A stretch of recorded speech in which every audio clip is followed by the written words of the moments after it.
네, 안녕하세요. 인공지능 시대의 소크라테스라는 주제를 가지고 여러분들과 함께 강의라기보다는 함께 고민해보고 생각하는 그런 시간을 갖도록 하겠습니다. 제목이 인공지능 시대의 소크라테스. 이유가 있죠. 소크라테스를 붙인 이유가 있습니다. 교육부도 강력하게 추진하고 OECD 국가에서도 로드맵을 그렇게 그리고 있는 것으로 알고 있는데, 미래의 교육은 지금까지 이루어졌던 교육과는 달라야 한다. 그건 다 인식해요. 근데 문제는 어떻게 달라져야 할까? 이제 이게 문제인 거죠. 인류 문명의 아버지라고 그럴 수 있는 고대 그리스 철학자 소크라테스로 돌아가야 된다. 앞으로 미래의 교육은. 그래서 아마 그럼 궁금하실 거예요. 인공지능 시대에 우리가 미래 교육을 수행하고 실현하기 위해서는 왜 우리가 소크라테스를 닮아야 하는가, 이런 얘기죠. 두 가지 이미지를 가지고 왔습니다. 여러분들도 아시는 것처럼 좌측을 보시면 오로당에 생각하는 사람, 오른쪽 이미지죠. 근데 여러분들 잘 아시는 것처럼 인공지능이라는 게 뭐예요?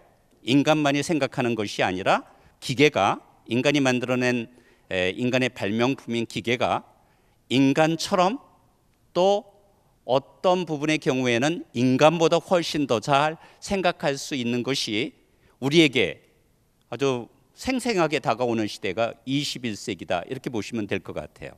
많은 사람들이 걱정을 하죠. 두 가지 이미지가 가지고 있는 의미가 있습니다. 어제 가르친 것처럼 오늘의 학생들을 가르치는 것은 그들의 내일을 빼앗는 것이다. 간단하게 얘기하면 교육 방식이 바뀌어야 된다, 이렇게 이야기를 합니다. 그러니까 달라져야 된다는 거예요. 그럼 어떻게 달라져야 할까? 오늘 저희 강의의 요점은 아주 간단한 네 가지의 명제로 압축할 수 있을 것 같아요. 인공지능 시대에는 이미 시작됐습니다. 구체적으로 조금 이따 다시 설명드리겠지만, 인공지능 시대의 핵심적인 문제는 인간 자체입니다. 그러니까 인간 역량이라는 게 무엇일까? 저 이제 말씀드린 것처럼 왜 소크라테스라고 그랬을까요? 인간은 기계와 달리 질문을 할 수 있는, 질문을 할 줄 아는 핵심적인 능력을 가지고 있다. 이게 이제 문제거든요. 우리가 네안데르탈인에서 호모 사피엔스가 등장을 할 때 인류 고고학을 전공한 학자들이 아주 재미있는 비유를 해요. 어느 날 갑자기 세상의 만물이 나에게 말을 걸기 시작했다. 저 식물이 무엇이지, 동물이 무엇이지, 왜 저거는 저렇게 움직이지, 우리 인간은 도대체 어떤 존재일까? 이렇게 질문을 던지면서 인류 문명은 시작이 되었어요. 질문을 던질 줄 알아야 돼요. 두 번째, 정보가 많다고 해서 이해하는 것은 아니다. 우리는 정보가 너무 많아요, 요즘에. 이게 이제 데이터 사이언스의 문제죠. 그러면 세 번째, 인간은 질문을 한다. 소크라테스는 질문하는 사람, 이렇게 이해하시면 될 것 같아요. 2023년도의 핵심 사건을 꼽으라고 그런다면 저는 두말할 나위 없이 챗GPT의 등장이라고 생각을 합니다. 그 이전에 10년 동안 수없이 인공지능은 연구되었어요. 자, 한번 생각해 보세요. 인공지능이라는 단어가 우리에게 친숙하게 된 것은 이세돌 구단과 알파고의 예컨대 바둑 대결 때문에 가능했죠. 그리고 나서 우리 또 10년 동안 잊어버렸어요. 그런데 문제는 뭐냐면 일부의 학자들, 전문가들은 끊임없이 인공지능을 연구해 왔다는 거예요. 제가 우려하는 것은 뭐냐면 올 봄에 챗GPT에 관련된 수많은 서적이 쏟아졌어요. 근데 교보에 나가보면 어떤 책들이 주를 이루느냐면 챗GPT 사용법, 챗GPT로 돈 버는 법, 챗GPT로 증권 투자하기, 이런 것들만 널려 있어요. 이거는 우리가 인공지능이 무엇을 의미하는지를 오히려 왜곡하게 만든다, 잊게 만든다, 이런 뜻이죠. 챗GPT가 등장했다는 것은 전혀 새로운 시대로 전환되었다는 것을 의미합니다. 한번 읽어볼까요? 빌 게이츠가 얘기한 말, AI의 발전은 마이크로 프로세서, 개인용 컴퓨터, 인터넷, 휴대폰의 탄생만큼이나 근본적인 것이다. 그것은 사람들이 일하고 배우고 여행하고 건강관리를 받고 서로 소통하는 방식을 바꿀 것이다. 전체 산업이 이를 중심으로 방향을 바꿀 것이다. 기업은 그것을 얼마나 잘 사용하느냐에 따라 차별화될 것이다. 인공지능을 우리가 잘 다루느냐 못 다루느냐에 따라서 사람의 직업도 달라지고 사회적 지위도 달라질 것이라는 거죠. 중요한 거는 뭐냐면 우리가 배우는 방식, 학습 방식도 변하고 여행하는 방식도 변하거든요. 이것을 근데 긍정적으로 보는 사람이 있느냐 하면 부정적으로 보는 사람도 있습니다. 대규모 언어 모델은 인공지능과의 두 번째 접촉이다. 근데 이것이 잘못된 방식으로 적용되고 사용될 경우에는 오히려 인류 문명에 파괴적인 영향을 끼칠 것이다. 이렇게 유발 하라리는 이야기를 합니다. 문제는 너무나 긍정적이고 너무나 부정적으로 볼 필요는 없다는 거예요. 한 가지 우리가 인정해야 될 것은 인공지능은 세계를 혁명적으로 변화시킬 것이라는 것. 직업군도 변화시킬 것입니다. 인류의 서로 소통하는 방식도 변화될 것입니다. 자, 챗GPT는 여러분들도 아시는 것처럼 챗GPT 그러지만 생성형 인공지능은 계몽주의 시대 이후 경험하지 못한 규모의 철학적이고 실용적인 도전을 제시할 것이다. 이렇게 헨리 키신저가 이야기를 합니다. 그러면서 무엇과 비교를 하느냐면 1455년 서구에서 일어났던 구텐베르크 문자 혁명과 비교를 합니다.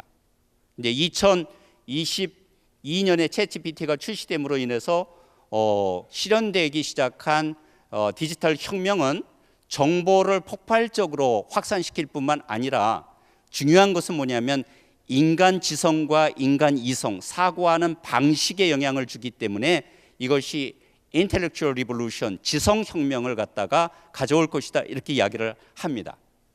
자, 그런데 우리는 이걸 어떻게 받아들이느냐? 여러분들도 잘 아시잖아요. 여러분들 학부형이시잖아요. 그럼 우리 자식들에게 어떤 교육을 시킬까? 미래의 직업은 어떤 것이 좋을까? 고민하실 것 아니겠습니까? 그러니까 전부 다 무엇에 관심만 있느냐면 인공지능이 우리 인간의 일자리를 얼마나 빼앗아가고 또 어떻게 대체할 것인가 이런 데만 관심을 많이 가집니다. 자, 가만히 보시면 2022년도에는 지금 인공지능이 담당하는 부분이 기계가 담당하는 부분이 34%였는데 2027년 가면 43%로 늘어나고 2030년대가 넘어가면 50%를 상회할 것이라고 이야기를 합니다.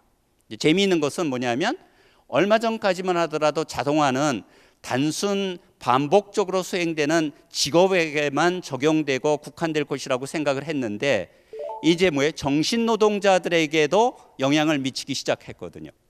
여러분들도 아시는 것처럼 AI 영향을 받는 직업에 종사하는 노동자가 막 100명이라고 가정을 할 경우에는 앞으로 어느 정도로 판도가 바뀌느냐 하면 10명은 지금까지보다도 훨씬 더 고액의 연봉을 받는 예컨대 지금보다 생활이 훨씬 더 좋아지는 전문 AI 숙련자들이 되죠. 10명, 10% 정도. 약 60명 정도는 지금이나 미래나 별다른 차이가 없다는 거예요. 밑에가 문제예요. 30%는 능력과 자격에 미치지 못하는 일자리를 아마 구하게 될 것이다. 지금보다도 사정이 더 나빠질 것이다. 이렇게 이야기를 하는 것이죠. 이게 문제예요.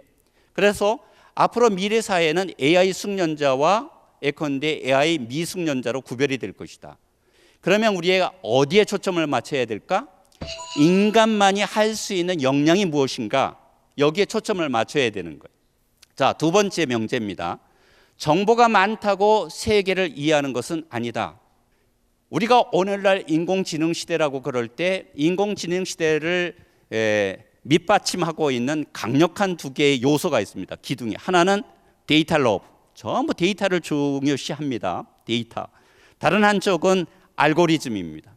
이 두 가지가 어떻게 작동되는지를 정확하게 전문가적으로 알 필요는 없어요. 전문가적으로 알고 싶으시잖아요. 그럼 조금 있다가 챗GPT한테 물어보시면 얘가 저보다 훨씬 더 잘 설명을 할 거예요. 그건 중요한 게 아니에요.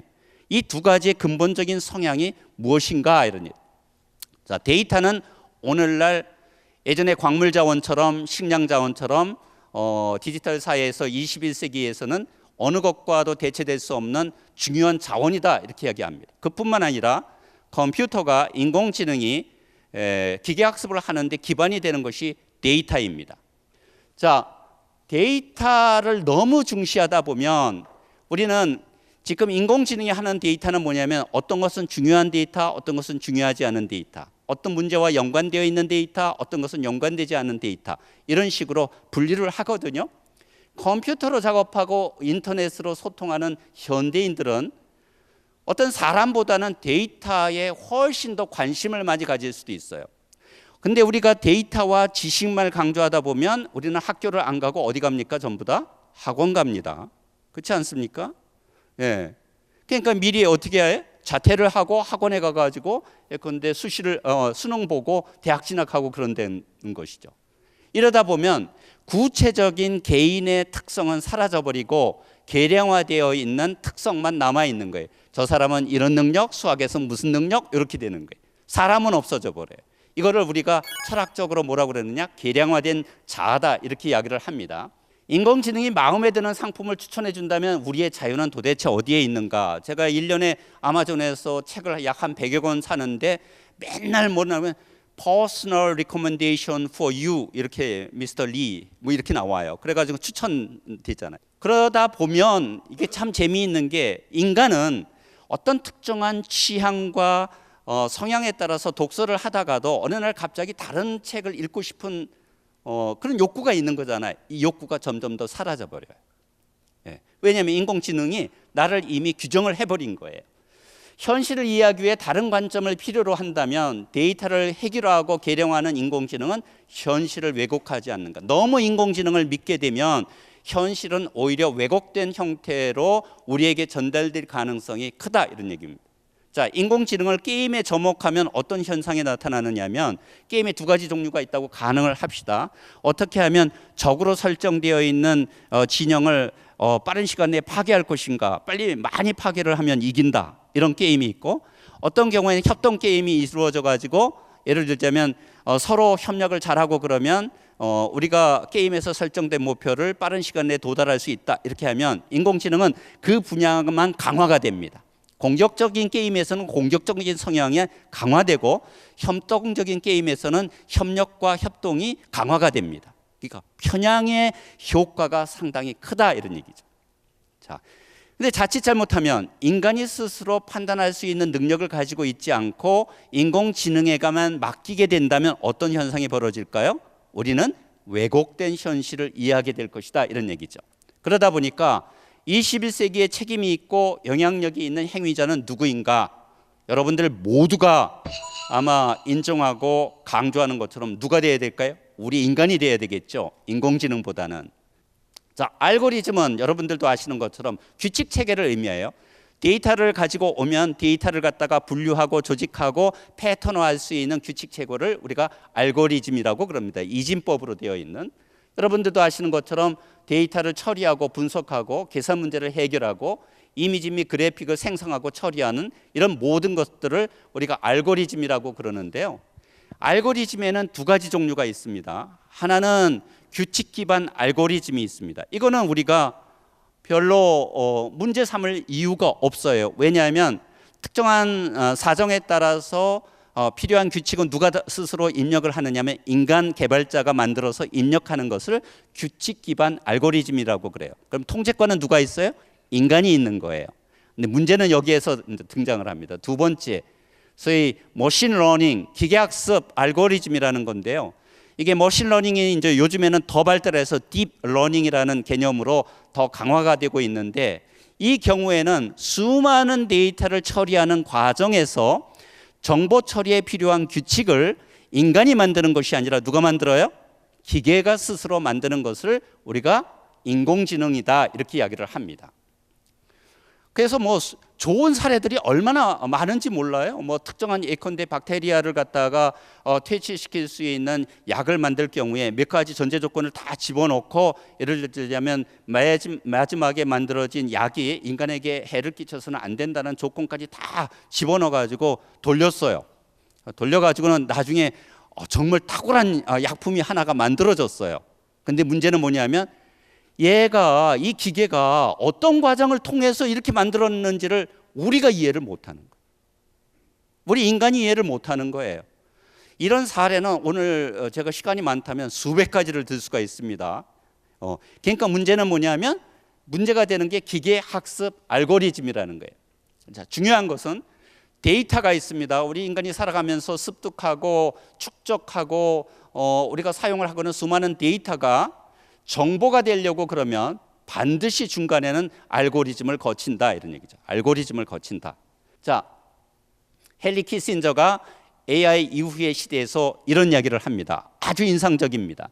정보의 맥락이 더해질 때 지식이 됩니다. 단순한 정보는 중요한 게 아니라는 소리예요. 뭐를 알아야 돼요? 맥락을 파악할 줄 알아야 돼요. 컨텍스트를 파악할 줄 알아야 돼요. 컨텍스트를 파악하고 개념을 잘 사용할 수 있는 사람들을 우리가 능력 있는 근로자다, 노동자다라고 얘기해요. 그리고 지식의 소신이 더해지면 지혜가 된다. 자기가 실현하고 싶은 신념과 비전이 있을 때 비로소 지혜가 되는 거예요. 네가 인공지능 가지고 어떤 사회를 만들고 싶어? 네가 인공지능을 가지고 어떤 능력을 갖추고 어떤 덕성을 갖춘 미래의 예컨대 일꾼을 교육할 거야? 이런 질문이 먼저 제기돼야 되는 거죠. 자, 용기는 소신을 기르고 지키기 위해 꼭 필요하며 특히 새로운 길, 그래서 대체로 외로운 길을 걸을 때 중요하다. 인간은 소신과 지혜를 갖출 때만 새로운 지평을 탐색할 수 있다. 이 지점, 이러한 인식과 성찰은 고대 그리스부터 현대에 이르기까지 변하지 않는 인간성의 핵심이다. 저는 그렇게 봅니다. 예. 그 21세기에 자꾸 우리가 미래 교육 그러면 자칫 잘못하면 미래에 바뀌어질 기술 교육을 자꾸 미래 교육이라고 생각을 하는데, 이렇게 첨단 과학과 기술로 변화된 사회에서 우리가 사용할 수 있는 지혜라는 것이 도대체 무엇인가? 오히려 이게 더 중요한 질문이 된다는 거죠. 정보와 지식과 지혜, 거꾸로 나왔습니다. 지혜를 중시했던 시대는 고대 그리스, 동양도 마찬가지고, 지식은 예컨대 16세기, 17세기 과학혁명을 통해서 비로소 보편화되기 시작을 했고, 오늘날은 이런 개념 안 쓰고 전부 다 정보를 얘기를 하거든요. 그래서 뭐라고 얘기하느냐면, 대학교 가서 교수님의 강의를 듣는 것보다는 유튜브 채널에서 어떤 분야의 전문가의 예컨대 영상을 보는 게 훨씬 나아, 뭐 이렇게 이야기할 수도 있어요. 예?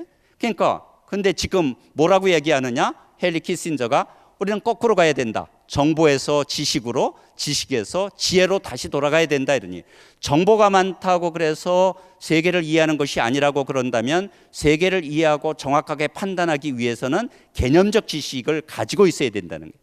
그리고 난 다음에는 우리가 이것을 어떻게 사용하지, 어떤 맥락에서 우리가 이것을 활용할 수 있지, 이렇게 고민하게 되면 그것이 비로소 21세기에 우리가 필요한 디지털 지혜인이다, 이렇게 이야기할 수 있다는 거죠. 고대 그리스는 지혜로 시작하였다는데 우리가 초점을 맞출 필요가 있습니다. 그러면 지혜의 조건이 뭘까요? 제가 세 가지: 맥락, 믿음, 성찰. 우리가 어떤 맥락에서 인공지능을 필요로 할까? 그러니까 그 말은 무슨 소리냐면, 인공지능을 사용할 수 있는 맥락과 인공지능이 아무리 뛰어나다고 하더라도 우리가 조금 비판적으로 거리를 두어야 될 맥락을 구별할 줄 알아야 된다는 거예요.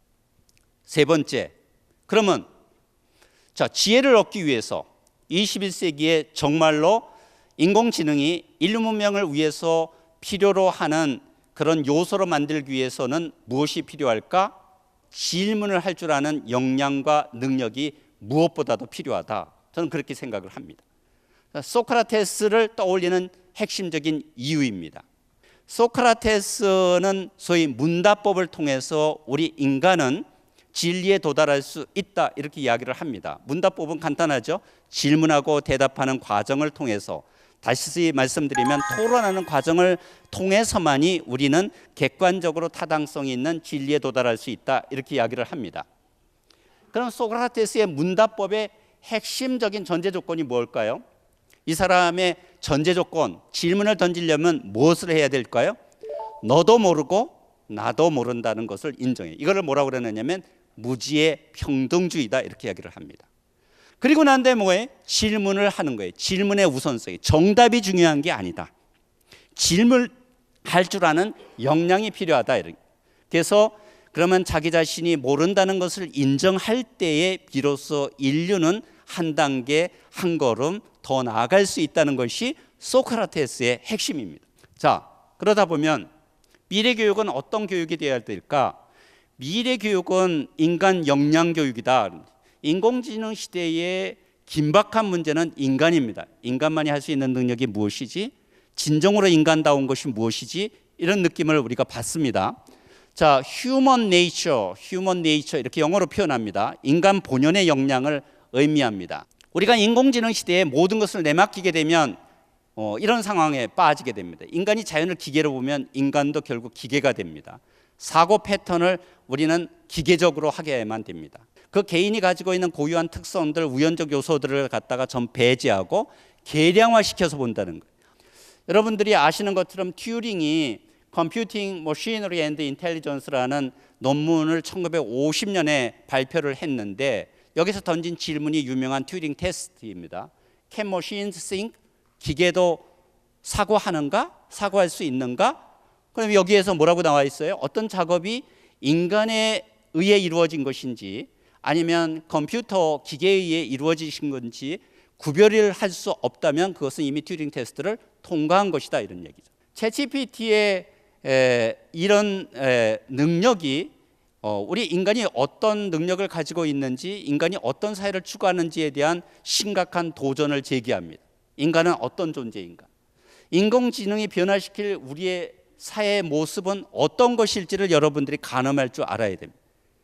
짧게는 2030년, 길게는 2050년, 엄청난 전환점이 되리라고 저는 분명히 생각을 합니다. 인공지능으로 변화하는 우리 인간의 세계의 이해 방식은 어떤 것일까? 앞으로 세계를 어떻게 이해할 것인가? 이게 달라질 것이라는 거죠. 달라질 것입니다.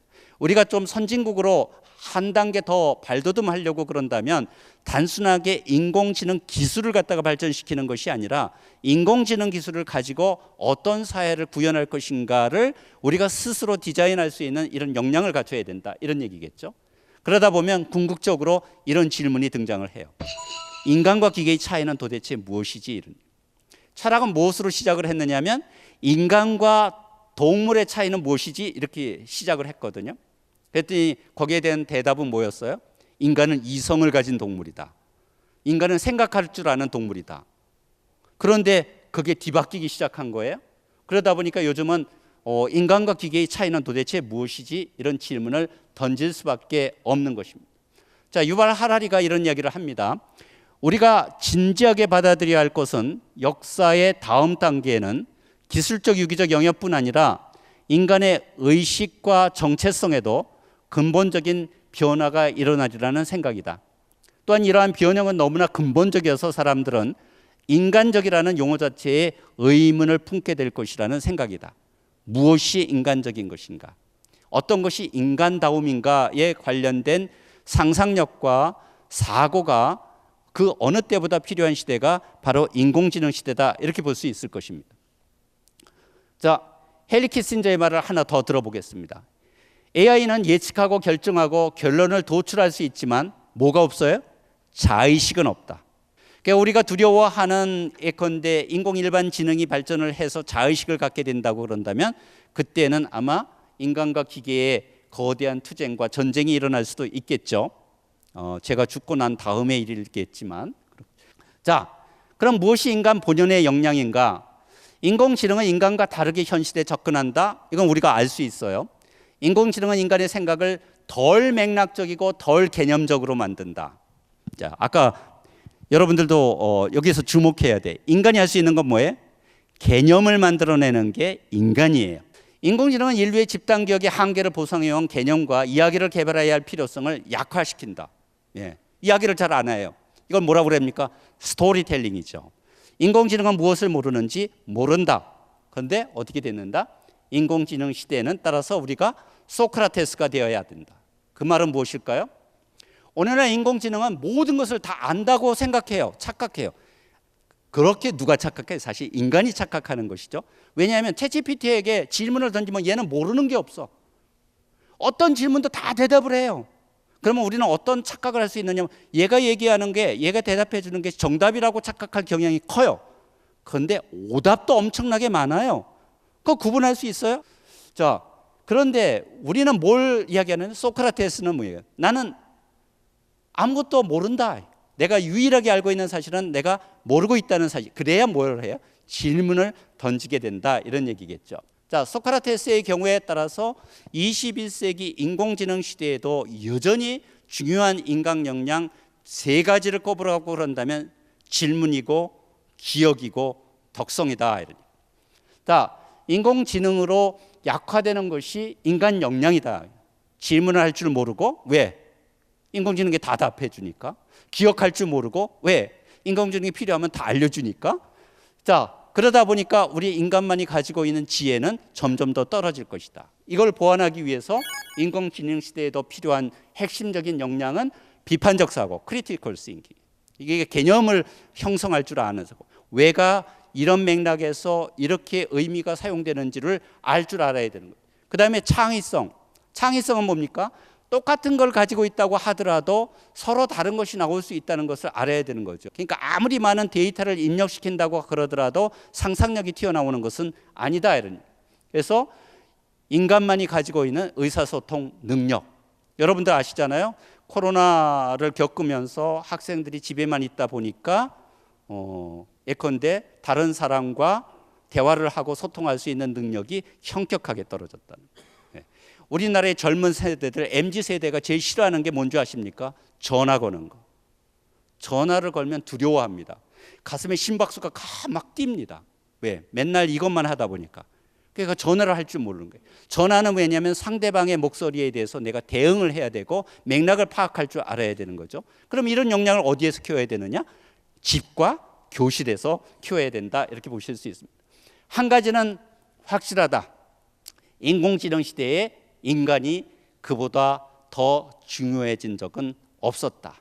그렇기 때문에 인공지능 시대라고 너무 두려워하지 마시고, 인공지능 시대라고 그래서 가르쳐야 할 것을 획기적으로 변화시키지 말고, 인공지능 시대가 우리를 어떻게 변화시키고 우리 사회가 어떻게 달라질 것인가를 예측해서 오히려 이제까지 우리가 그냥 무심코 경시하거나 간과해왔던 인간 본연의 역량에 치중하는 그런 교육이 이루어졌으면 좋겠습니다. 감사합니다.